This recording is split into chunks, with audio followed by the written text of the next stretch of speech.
Good afternoon, ladies and gentlemen. It's your nighttime, right time DJ Music with another music rant. As I always say, I got 15 minutes to rock this post, so let me get straight to it. Last week on the inaugural Sambo of the Week award, it was awarded to Jason Whitlock. But keeping along the same lines, here we go again. Another black person disparaging another black person for either ratings, money, prestige, or some kind of fame. Gayle King, my first question to you is, what have you done other than ride on the coattails of your friend and mentor? Because this is probably where you get this idea of it's okay to go on national networks and dog black men. What have you done? What are your credentials? Who are you? You are a clowning, yassabossing, no good, big-headed, out-of-shape bitch.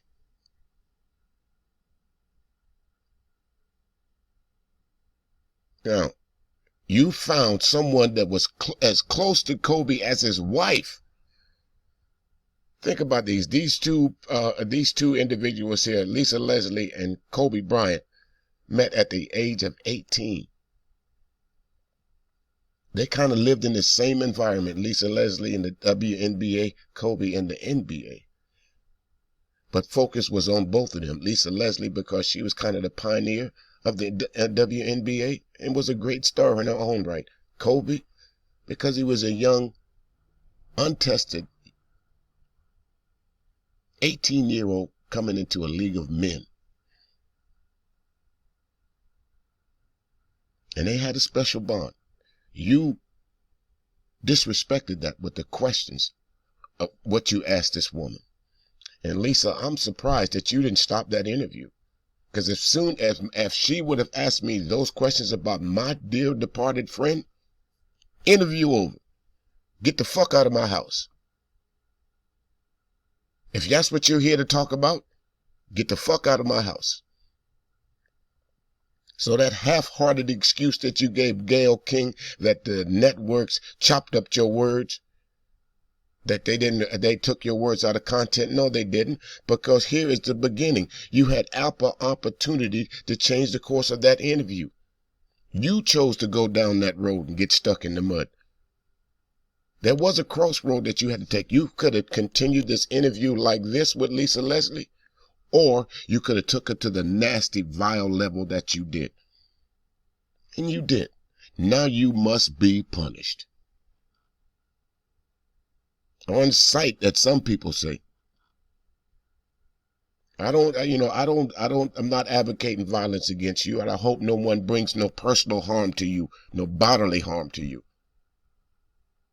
But it seems to me, like Eddie Murphy said, the worst way to hurt rich folk is to hit them in their pocket. So that's what we should do with you. Boycott everything about you. No more of your books. No more if Oprah's dealing with you, no more Oprah. See how black you are then, once black people cut you off. And all the only safety net you got is white America. Now, you said that the networks took your words out of content. So here we go. Let's listen to you damn near from the beginning and let people know that you had a chance to change the course of this interview, but you chose not to. Damn that business of always blaming what you did on somebody else. And both of them. For years, WNBA star Lisa Leslie has had Kobe Bryant's jersey on display in her home. But since his death, it's taken on a special meaning. He will be missed, but he will not be forgotten, that's for sure.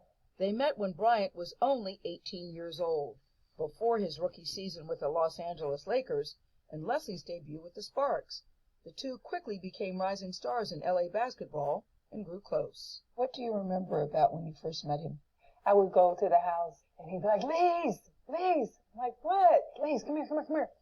Watch this. So he's watching Jordan videos. Michael Jordan videos? Michael Jordan. He's clicking the pause and look, Lise, watch. So he studied Michael Jordan. Beyond study. I mean, he would like obsess over watching these videos. He imitated everything Jordan did. Like? If you watch Kobe's interviews, like the way he talks, the way he moves his mouth, when he licks his lip, when he puts his tongue out when he played, everything was about Michael Jordan, and that's the player that meant everything to him, and he wanted to be great. Not good, but great, like Michael Jordan. When people say arrogant and aloof, that's not what you remember about him. I know it's so interesting. Well, there is arrogance. There is arrogance. Absolutely, but the arrogance is not in everyday life. The arrogance is in the world of basketball. On the basketball court, you're saying? On the basketball court, no. You're not my friend, and I'm not your friend. And it's either kill or be killed. I'm going to attack you. I'm going for the jugular at all times. What does Kobe's death, what does his loss mean to women's basketball? You know, he was really making change. Was he? Yes, he's How so? changing the mindsets of other men more than anybody else. He's giving us, he's validating us, if you will, these young ladies who are out there playing, the fact that he's enjoying and being entertained by great basketball. It made other... Now, I'm sure sooner or later here, as you see the course of this interview, she is kind of making Lisa relax a little bit, knowing that she already has these questions loaded up for her. Now, I want you to take a look at the look on her face. She's not interested right now in what Lisa is saying. That's, you know, I'm not one of these mind reading, body reading kind of things. But, you know, my time in the Marine Corps kind of leads me to read body language, read body faces, you know, read facial expressions and different things like that. This look that you see right here, folks, is I got some shit coming up for you next, and I wonder how you're going to respond to it. Let's see if you talk about your man the same way you are now. Here we go. Continue to watch, folks. Now, again, remember, she said that that they took her words out of content. Remember this now, because this was the basis of her apology, blaming her studio for what happened. Men feel, I'm hoping, like, what is this about? Like, this is, it's good. I've heard that sometimes he would spend more time at WNBA games now than he would at the Lakers games. True?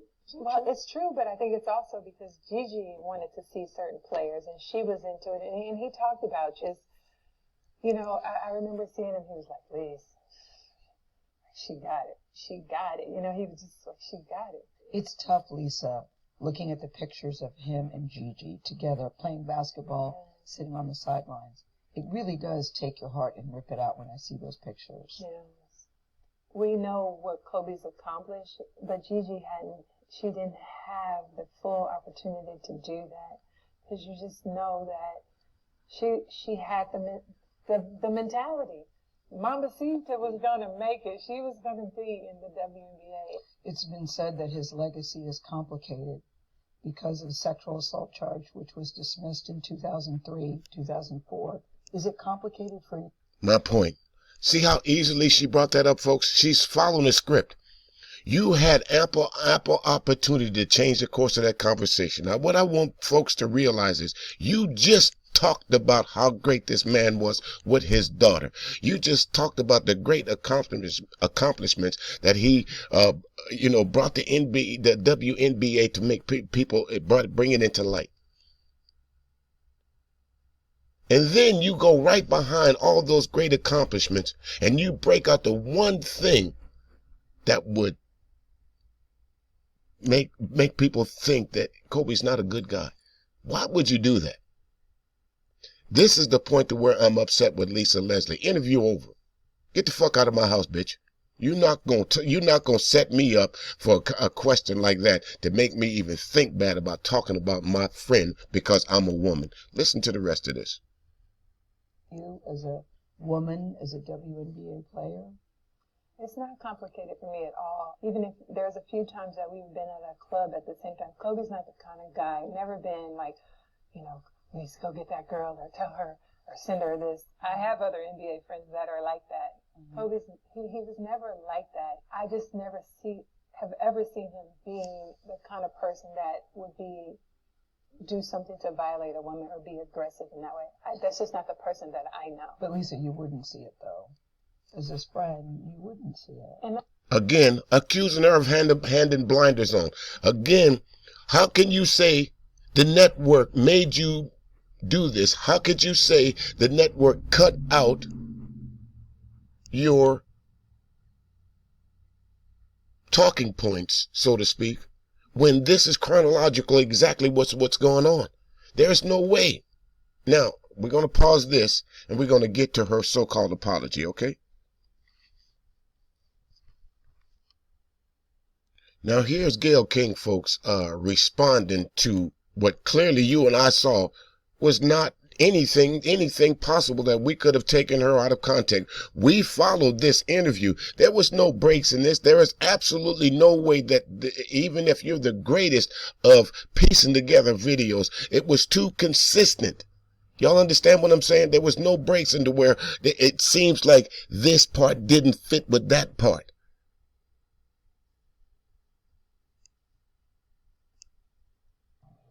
I've been up reading the comments about the interview I did with Lisa Leslie about Kobe Bryant. And I know that if I had only seen the clip that you saw, I'd be extremely angry with me too. I am mortified, I'm embarrassed, and I am very angry. Unbeknownst to me, my network put up a clip from a very wide-ranging interview, totally taken out of context, and when you see it that way, it's very jarring. It's jarring to me. I didn't even know anything about it. I started getting calls. What the hell are you doing? Why did you say this? What is happening? I did not know what people are talking about. So I've been told... Stop it. How could you not tell me you don't remember asking these questions? You see what I'm saying, folks? Does that make sense? You mean to tell me you just had a conversation with one of the greatest basketball players, female basketball players, talking about another one of the greatest basketball players possibly of all time, and you don't remember the conversation? You just let the network do what they want to with this piece. You didn't go back and fact check and make sure they had everything in line. So your excuse is bullshit. Bottom line. No ifs, ands, no whats about it. What you're telling us now is absolute bullshit. Been advised to say nothing. Just let it go. People will drag you. People will troll you. It'll be over in a couple of days. But that's not good enough for me, because I really want people to understand what happened. Understand this, folks. That's exactly what they expect now. Just like we did with, we all was on Trayvon Martin when he got shot. We was all on Laquan McDonald when he got shot. But then, it's no good now. We all was talking about R. Kelly. But just like Gayle said, it'll pass over. You can go back to doing what you want to do. Just let them talk for a little while. Don't say anything. It'll blow over. Wrong answer. This is not going to blow over because you got some other celebrities hyped and pissed at your ass. Folks, if you want to see this bullshit apology in its entirety, I'll post a link down in the chat rooms a little bit later on. And but one more thing before I go, I want you to hear Snoop Dogg. So let me pause this right here.